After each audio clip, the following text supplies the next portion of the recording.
What's up everyone and welcome back to another tutorial. Today we're going to see how to adopt a pet in Sims 4. So the easiest and most direct way to adopt a cat or a dog is through the adoption agency. You can start the adoption process in two ways. Using a computer, just click on a computer and then click household. Choose adopt. And if you want to use a phone, just open your Sims phone and then select home. Choose call adoption agency.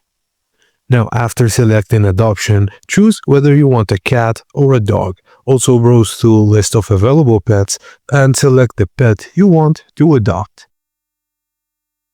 Now an adoption agent will arrive at your lot. The agent delivers the pet directly to your Sim. Once confirmed, the pet officially joins our household and your cost is 200 simoleons. And that's it guys, as simple as that. Thank you for watching and please don't forget to like and subscribe for more.